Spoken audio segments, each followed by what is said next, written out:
Hello and welcome to the podcast. Today's podcast is going to be about Argentina and Messi.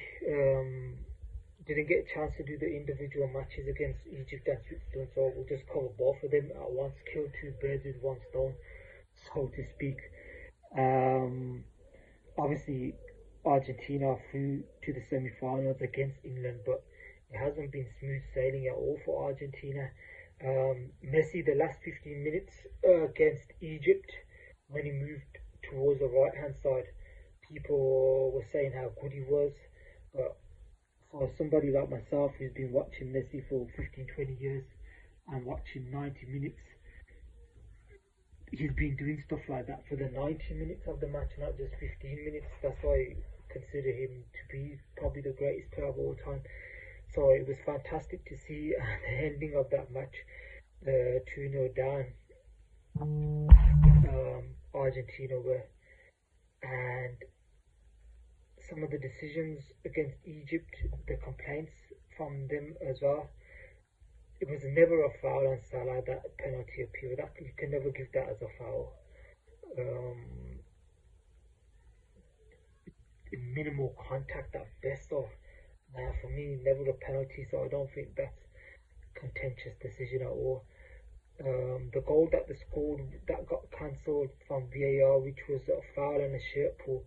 At first, I didn't see on the replay until they said it was a shirt pull, and then obviously he's kicked him on the foot as well. I forgot what player it was, but you could say how far did they go back. But if you're talking about the actual decision, then I think the decision was the right one in terms of that it was a foul. Like I said, who decides how far you can go back and stuff like that? There isn't like, oh yeah, you can only go back 10 seconds. It'd be different for two passes, so there isn't really a time limit. So that's just guesswork really. From it was an incredible finish to the match. Brilliant header, brilliant header. It was a cross from Lautaro Martinez, I think, for Enzo Fernandez, which was a great header as well. Start of the match, even Argentina, a lot of long balls from the goalkeeper to Alvarez, and I have to say Alvarez's pressing was incredible in that match. Absolutely incredible. And then I start thinking to myself, why are they going long so much? Messi must have an injury or something, or do they just want to get the ball into a certain zone and then have the Alvarez pressing and win the ball higher up or something? Poor performances, and against Egypt and Switzerland really from Argentina. So I think they're probably lucky to go through both matches. Even in the was it the Sweden match that I'm talking about with the long balls? Messi very limited influences, and I think in that Switzerland match it was almost like he wasn't playing until the sending off, where he obviously got a bit more space and time on the ball to stop the game a bit more. And the Switzerland sending off, which was, again, you could argue against things as well, but it's a dive. So if it says in the rule book, then it is a dive. You can't say anything about it. Like, oh, so it's silly for the player to do that as well. And like football and sports, there's a lot of that momentum. And I think in Switzerland have 11 players. I think they probably go through. So players have to take a lot of responsibility for that as well. Like I think the player was going back towards his own half as well. So like diving and stuff like that, and you have to know the game state. So it was a really poor decision from the player to get himself sent off.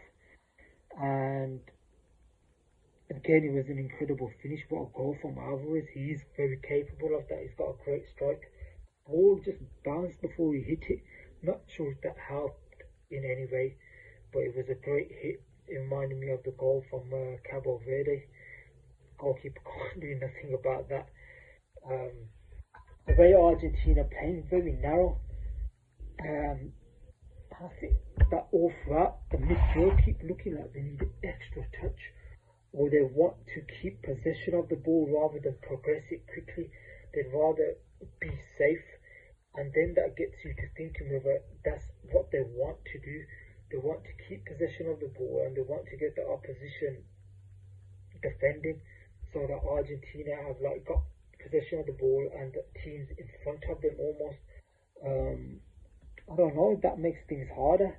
I guess they're waiting for them to quick link up, pass the ball into Messi, through ball and stuff like that, because there's no width really. And then you've got like almost four midfielders like the Paul, McAllister, Fernandez, and Paredes as well. And you're almost thinking to yourself, could they sacrifice one of them for a midfielder with a bit more legs? So like almost like a 4-3-3 kind of, but then have one of the younger midfielders or somebody who can stretch the game maybe, or have a bit of penetration with the ball, rather than just leaving that for Messi and then just creating that narrow midfield.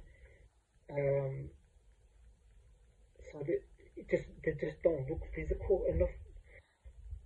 And some of the passing, especially I think the Paul's been very sloppy in the passing. So against better teams, I think you have to be a lot sharper and you have to punish teams as well. Maybe they don't want to get the ball forward too quickly, because obviously once you get it to Messi, then obviously you've got just one striker maybe as an option. But that's what I'm saying. If you could get another midfielder, and like I said, a bit like Di Maria, who once you break, it gives Messi another option as well. But they have got a certain style of play and they're sticking to it, I think. And some of the matches have been tight as well, so maybe that's the reason why they haven't been able to sub players. Maybe they'd like to have given more time to some of the youngsters, but just because the games have been so tight and maybe they haven't got the experience that they haven't been able to do it. And obviously now you've got the semi-final, which I doubt they're going to get time to do it now as well, so you have to probably stick with the guns that you've got, almost to speak. So like I said, the performances have been disappointing, but the thing that Argentina have got is heart. The fans and the players have got experience as well. So we're gonna do a preview of the England versus Argentina match as well. I'll probably do that tomorrow, sometime in the afternoon, and that should be a cracking game as well. But yeah, just Argentina just scraping through, and I'm hoping, like I said, I thought that Messi looked a bit injured, but hopefully he's like, as the tournament's going on and the closer you get to the final, it gives you that extra bit of spurs you on, that you're not too far away, and hopefully we get to see Messi as fit as he is, and Alvarez looked quite fit as well. So like I said, very lucky I think Argentina to have got this far, and at some stage hopefully they will have to pick up performance, so hopefully it's tomorrow. But like I said, we'll deal with that podcast when we deal with it tomorrow. So thanks for listening.